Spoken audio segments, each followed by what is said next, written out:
नमस्ते सभी को। अंग्रेज भारत में आए व्यापार करने के लिए। उन्होंने यहाँ से मसाले, टेक्सटाइल्स जैसे रॉ मटेरियल सस्ते दामों में ले जाते और फिनिश्ड गुड जैसे कॉटन, सिल्क, वुलन क्लॉथ इत्यादि बना के भारत में ही बेचते थे।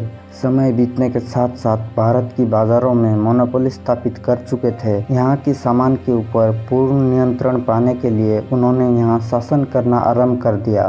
भारत की सामाजिक व्यवस्था सुसज्जित थी, इस कारण हमें शासन करने के लिए उन्होंने हमारे समाज व सांस्कृतिक विरासत पर प्रहार किया। उन्होंने हमें असभ्य तथा पिछड़ा हुआ समाज दिखाने व बताने के लिए एवं स्वयं को सभ्य दिखाने के लिए अनेक प्रयत्न किया। वे जानते थे कि हमारा समाज संस्कृति उनसे कहीं गुना आगे है, इसीलिए उन्होंने हमारे धार्मिक ग्रंथों को गलत तरीके से अनुवाद करके उनके द्वारा अनेक त्रुटि उन ग्रंथों में मिलाई गई। हमारी सांस्कृतिक परंपराओं में अनेक मिलावट करी गई एवं जो प्रथा हमारे में थी ही नहीं, उन प्रथाओं को समाज में लाई गई ताकि वो ये प्रमाण कर सके कि हम पिछड़ा हुआ वर्ग है और वे आधुनिक है, तथा वो हमें विश्वास दिला सके कि वे हमें सभ्यता सिखाने के लिए आए हैं। समाज को तोड़ने के लिए उन्होंने गुरुकुल व्यवस्था को नष्ट कर दिया। उसके जगह ब्रिटिश एजुकेशन सिस्टम लाया गया ताकि उससे निकले हुए लोग उनके आदेश पर काम कर सके। उस शिक्षा व्यवस्था के माध्यम से उन्होंने क्रिश्चियनिटी प्रचार करके धर्मांतरण करना आरंभ कर दिया।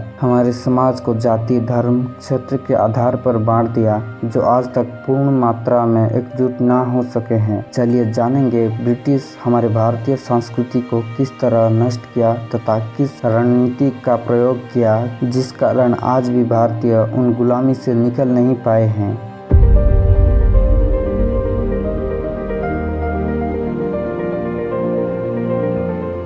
ब्रिटिश ईस्ट इंडिया कंपनी 24 अगस्त 1608 को सूरत पहुंचती है व्यापार करने के लिए। व्यापार करते करते भारत के भूमि को अपने अधिकार में लेना आरंभ कर दिया। 23 जून 1757 को बैटल ऑफ प्लेसी के बाद ब्रिटिश साम्राज्य का स्थापन आरंभ हुआ। भारतीय समाज को अपने मार्ग से हटाने के लिए उन्होंने सती प्रथा के विषय में गलत प्रचार किया। 1829 में अंग्रेजों ने एक रिपोर्ट निकाली थी। उसके हिसाब से 1815 से 1824 के बीच 5369 सती की घटनाएं एवं उन 10 वर्ष के भीतर बंगाल प्रेसिडेंसी में 5997 सती की घटना मिलती है तथा मद्रास एवं बॉम्बे प्रेसिडेंसी में 635। परंतु वैदिक कालखंड में देखें तो एक भी सती की घटना उल्लेख नहीं है। एक स्त्री सती करना चाहती थी परंतु मना करने पर वो भी सती नहीं करी। रामायण में भी सती की एक वर्णन तक नहीं है। महाभारत में सती की उल्लेख मिलती है। जब महाराज पांडु की मृत्यु होती है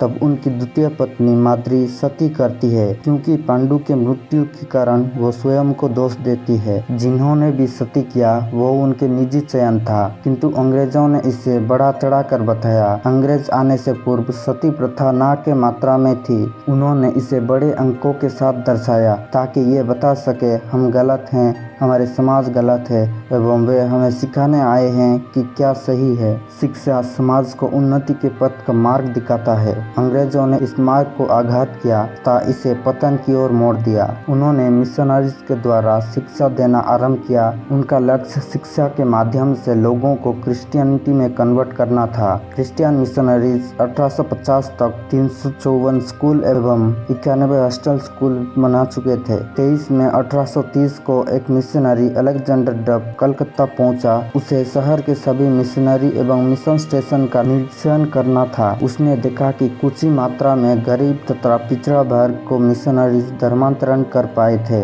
इसके बाद उसने धर्मांतरण के लिए नई रणनीति का निर्माण किया। हिंदुत्व को क्रिश्चियनिटी से रिप्लेस करने के लिए उसने हायर एजुकेशन इंग्लिश में ही देना आरंभ किया। डब अपने कार्य में ब्राह्मणों को शामिल किया ताकि वे हायर क्लास क्रिश्चियनिटी एवं वेस्टर्न कल्चर के साथ रह के एक नई समाज का गठन करे। भारतीय प्राचीन शिक्षा का अंत तब हो गया जब 1835 में ईस्ट इंडिया कंपनी के वाइसरॉय लॉर्ड विलियम बेंटिक के द्वारा इंग्लिश एजुकेशन एक्ट लाया गया। इससे पूर्व ब्रिटेन में भारतीयों शिक्षा व्यवस्था को नष्ट करने के लिए डिबेट हुआ था। उसमें मैकुले ने कहा था, हमें ऐसी लोगों का समाज गठन करना है जो रंग रूप से भारतीय हों परंतु सोच विचार में अंग्रेजों जैसी, जिनके साथ मिल मिलकर करोड़ों भारतीयों को शासन कर सकें। उसी वर्ष मैकुले के द्वारा शिक्षा को पूर्ण तरीके से वेस्टर्नाइज कर दिया गया एवं इंग्लिश को भारत की ऑफिशियल लैंग्वेज किया गया। इंग्लिश एजुकेशन एक्ट का लक्ष्य था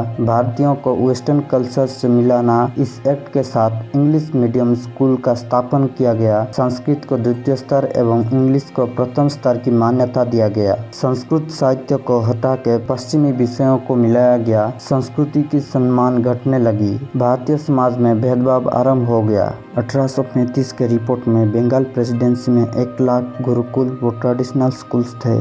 1820 के मैकुले रिपोर्ट के अनुसार मद्रास प्रेसिडेंसी में 11,758 गुरुकुल एवं 740 उच्च विद्यालय थे। गुरुकुल में गणित, विज्ञान, मेडिसिनल थ्योरीज, वेदास, उपनिषद जैसे विषय पढ़ाए जाते थे। अंग्रेज भारत छोड़ के जाने के बाद 1950 से 51 में 578 कॉलेज एवं 27 यूनिवर्सिटीज ही थी।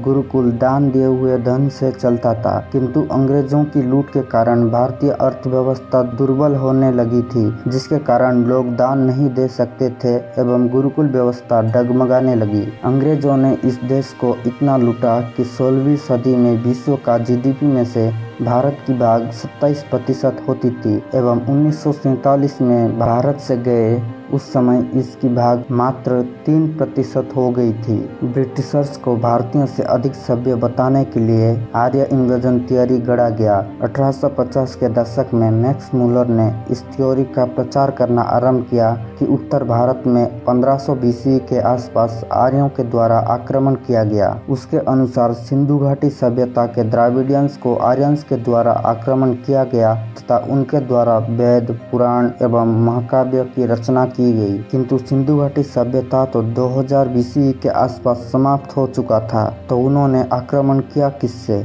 राखीगढ़ी में मिले नरकंकाल के डीएनए स्टडी से पता चलता है कि उस समय तो कोई आर्य सिंधु घाटी में थे ही नहीं एवं वेद में भी कोई आर्य इन्वेजन या आर्य माइग्रेशन के विषय में कहीं भी उल्लेख नहीं मिलता। वैदिक संस्कृति में उल्लेख आर्यों का अर्थ है जो सभ्य स्वभाव एवं धर्मात्मा है। उत्तर भारतीयों को आर्यंस एवं दक्षिण भारतीयों को द्राविडियंस के नाम पे बांटने के लिए सर्वप्रथम द्राविडियंस शब्द को रॉबर्ट कार्डवेल के द्वारा गढ़ा गया। 1857 की आंदोलन में अंग्रेजों ने भारतीयों की एकता को देख चुके थे, इसलिए उन्होंने भारतीय समाज को जाति, धर्म, क्षेत्र के नाम पर बांटना आरंभ कर दिया। 1872 में हर्बर्ट रिस्ले के द्वारा प्रथम जातिगत जनगणना करी गई एवं उसके द्वारा निर्णय किया गया कि कौन सी जाति बड़ी है और कौन सी छोटी। उसने पेशे के अनुसार जाति का नाम बनाया। 1901 में सेंसस रिपोर्ट में 1646 जाति एवं 1931 में 4147 जातियों में भारतीयों को बांट दिया, जबकि जाति प्रथा भारतीय है ही नहीं। जाति यानी कास्ट एक पोर्तुगीज वर्ड है। 1498 में पोर्तुगीज के द्वारा इसे भारत में लाया गया था